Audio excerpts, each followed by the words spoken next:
get a recording. I'll give everybody another minute or so, but I'll give a quick little synopsis. I'm super excited. Pelvic floor is like up there with one of my favorite things to talk about, likely because it's kind of taboo. It's a taboo subject, and it really has only been at the forefront of people's minds. Well, I mean, it's been at women's minds for a very long time, but as far as the knowledge and the information, it's really only been the last 10, 15 years that the science and the research has started to dive deeper into a very needed topic. So I'm going to talk a little bit first about just what is the pelvic floor and what encompasses. When we talk about our pelvic floor, everybody we don't think about all of the things. So I'm gonna build a little interpretation. So your pelvic floor is the musculature that literally holds everything in, right? There's 35 muscles that attach to the pelvis, and the majority of them are your pelvic floor. The only thing keeping all your insides in is the very bottom of your pelvic floor. And I like to think of it as a hammock. So there's a hard bone in the front. So there's your pubic bone in the front, and then that little triangular coccyx in the back. There's literally a hammock of muscle between those two, and that is your pelvic floor.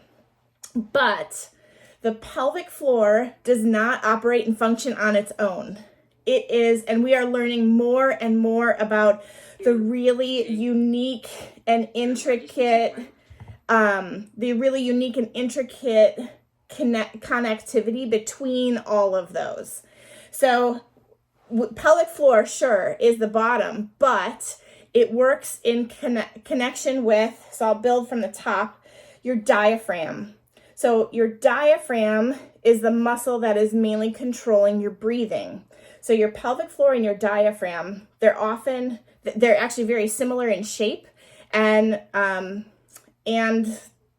the size of the diaphragm. So if you take your hand and you put it just below your chest, kind of like at the very, very bottom of your ribs. So if my ribs end here, it's a little higher than that. That's where your diaphragm sits. And your diaphragm is a big disc, and that it attaches to all of your ribs all the way around. So it cuts you literally in half. So your diaphragm and your pelvic floor are connected then in a square. Well, a square or a circle, however you want to interpret that. So then all of your abdominal muscles around the front, and your abdominal muscles then connect to your back, and then the back musculature from your diaphragm to your pelvic floor, along with your glutes and a lot of your hip muscles. To me, all of that is part of the pelvis. So when people talk about the pelvis, it's not just your hips and your pelvic floor. To me, it's your diaphragm, it's your back muscles, it's your abdominal muscles, it's all of that. So when we talk about and we think about coordinating our pelvic floor, you have to think about breathing and activation and relaxation and all of that, and I'm going to get there. But I really want to talk about all of those muscles that support from the diaphragm to the pelvic floor and everything around there. But before we can go there, I want to talk about something called inner abdominal pressure, because that's understanding that is where the magic happens. So I have a balloon here, courtesy of my kids. Ooh, it's a big balloon. So this literally mimics exactly that. The top would be the diaphragm. The bottom is the pelvic floor. Then here in the front are all your abdominal muscles, and in the back would be all your back muscles. So if we breathe, so when we breathe, our diaphragm drops. So if you think about that, so if I put pressure here on the bottom or on the top of this balloon, that's going to increase the pressure on the bottom and everywhere else. So when you take a deep breath, that abdominal pressure, if it needs a place to go. So your abdominal muscles should expand and your pelvic floor should actually drop. And we're going to practice this in a second, but I want to get the concept first. So when you take a nice deep breath in, your abdominals, your belly goes out, your back should actually expand a little bit, and your pelvic floor should drop because that inner abdominal pressure needs a place to go. Then when you exhale, your pelvic floor should actually come up a little bit. Your abdominal muscles should activate and contract a little bit. And there's an exchange of that pressure. Does that make sense? Give me a thumbs up if anybody. Okay, because that's not necessarily something that we think about. That people are like, oh, I need to strengthen my pelvic floor. I need to do all the Kegels. Well, your pelvic floor goes way beyond Kegels. It actually needs to relax. You need to be able to physically relax it too, along with that activation. It's not just strengthening. And I'll get there in a second. So then if we think about people that are not breathing and they're not taking deep breaths and they're not getting that good deep breath into their abdomen, their pelvic floor very likely is overactive and it's staying contracted because you don't have that relationship between that deep breath and the relaxing of the pelvic floor. So if we think we breathe all the time, hopefully, that's the goal in life, right? Breathing. So if you think about all of those breaths that you take all day long, if you don't have that dynamic exchange from that relaxation and that activation and it just stays active, that in itself is a massive problem. But a lot of people hold a lot of tension in their pelvis. So in talking about all of this, I want to emphasize it's not just the strengthening. Oh, I need to strengthen my pelvic floor. It's actually understanding the relationship between the pelvic floor and breathing, which is super, super important. So we've talked a little bit about setting up the anatomy, right? We've got the diaphragm, we've got the pelvic floor, abdominal muscles, back muscles. Then we've talked about the relationship that the pelvic floor actually has to relax and activate in a breath. So, the next question before I go into a little activity that we'll do practicing this relaxation and this activation, everyone's like, how do I know? How do I know I'm activating it? How do I know I'm relaxing it? And a couple of things. We're going to go through this breathing activity, and because people focus more on making sure they can activate that muscle, I like to flip that and make sure you can relax that muscle so that you can then activate it. Because that's the connection, is that if we're not doing that and you're in a constant state of activation, then you're not going to be able to activate it because it's already there. Then cueing is the other thing. So there's two examples that I like to say, or I like to give, and usually one of them clicks with someone. So most of us are sitting. So if you are sitting, regardless of where your breath is, because your pelvic floor should activate and relax both voluntarily and involuntarily, like you should have control of it also. So if we're sitting here, regardless of where we are in our breath, you should be able to activate your pelvic floor. And I do this because this is literally the movement that we're going for. So if you sit comfortably and you, we'll go through a couple of breaths in a second, but the two cues, one is as if you're sitting on a scarf or a Kleenex. If you are sitting on that Kleenex, the muscular activation is if you are kind of bringing that up inside of you and relaxing it. That is the sort of the rhythmic movement of that activation. So the second one, which is a new one that I've been using and people really like it. So think like you're sitting on a blueberry. So a blueberry is, it's not, it's easy to squish, but it's also something to hang on to. So if you're sitting on a blueberry, you need to pick that blueberry up and set that blueberry down. So you don't want to squish the blueberry, because that's often what people are doing. They're like, oh, they're bearing down, they're trying to squish. But it's not a squishing, it's actually a grabbing and a pulling up and a relaxing to set that blueberry down. So the last way that you can tell is literally to just feel. And so you can sometimes I'll have people sit on their hand, and you can actually feel the activation, and your pelvic floor should pull away from your hand.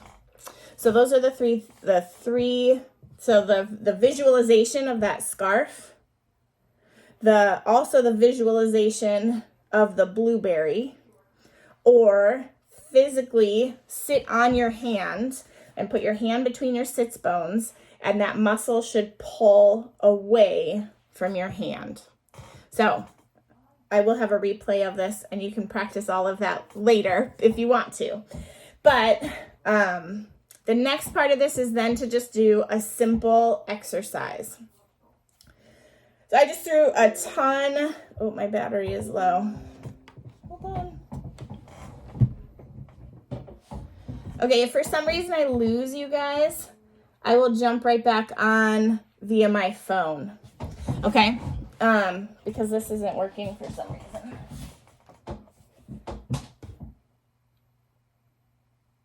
Okay, so here's the exercise, relatively quick. If you are sitting comfortably, I want you to just take a couple deep breaths in through your nose and out through your mouth. With thinking when you take that deep breath in, you are expanding your belly. Your belly should get big. Your back should get big. Like you are breathing down into your abdomen.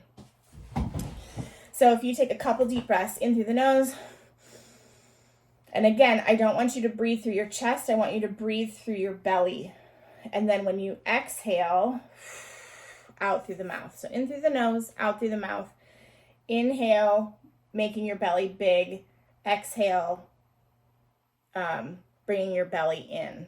Okay, so the cues are inhale, belly lifts, pelvic floor drops. So then after you take a couple deep breaths, then we're going to go into incorporating the pelvic floor. So if you take that deep breath in, your pelvic floor should relax and lengthen. Exhale, activate that pelvic floor. So I'll go through this a couple of times. Inhale through the nose, abdomen expands, pelvic floor lengthens. As you exhale, belly gets smaller, pelvic floor lifts.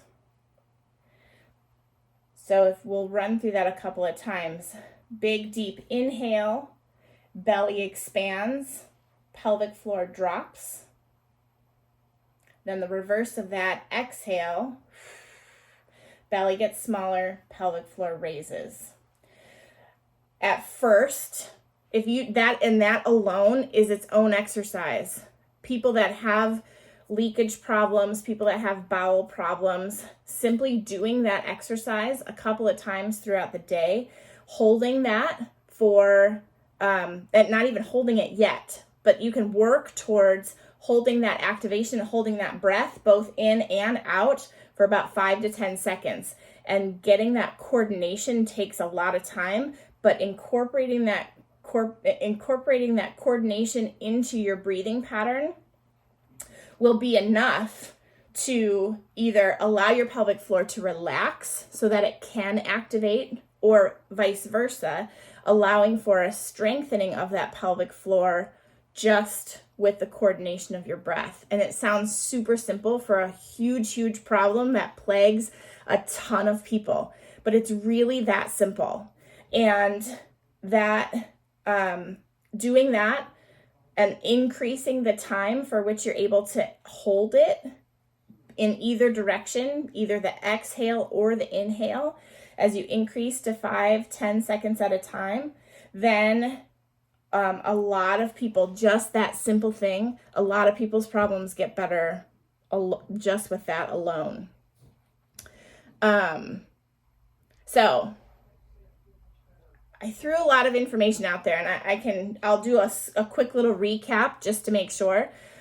But I'm making something super, super complicated, very, very simple, because we, in our knowledge and learning about what the pelvic floor is doing, we've gone to this, we need to strengthen, we need to strengthen, we need to strengthen, when it's not. It's this coordination.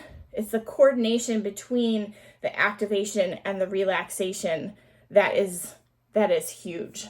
So quick little recap.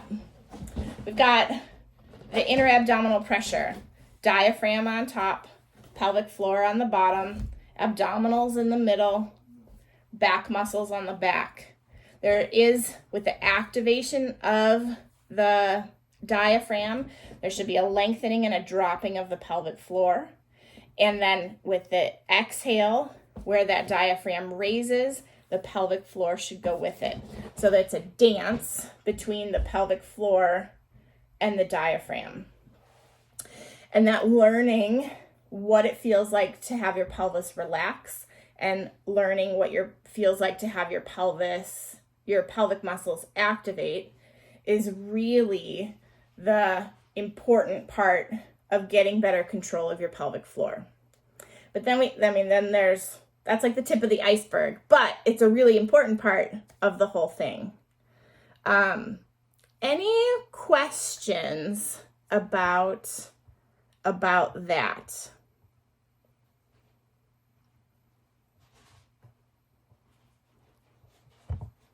If not, so then what I'll go to next. Oh, Kristen, did you have a question? Yeah. Remind me again, with the breathing exercise, are we holding the breath for 5 to 10 seconds after the exhale or before the inhale? On either side of that. At the end of the inhale or at the end of the exhale. Okay. Yeah. Thanks. Yeah, no problem.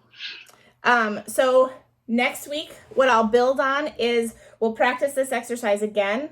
And then we'll talk a little bit. Well, I'll take questions. A lot of people watch this later and then they send me questions later. So I'll make sure to address any questions that people have at the beginning of next week. And then we'll just take this topic a little bit deeper if people are interested and if there's still a question. But I will at least do one more segment on this next week, and I'll talk a little bit more about incontinence and some pain, different types of pain based on how posture plays into that, how even your shoe wear plays into that, and just some of the extraneous factors, mainly posture, that play into that. So we'll talk about next week. So awesome. I hope that was helpful. Hopefully it's a new way for you to think about your pelvic floor and your breathing patterns, but we'll dive deeper next week. Awesome. Thanks, guys. Thanks. Yeah, thanks, Kristen.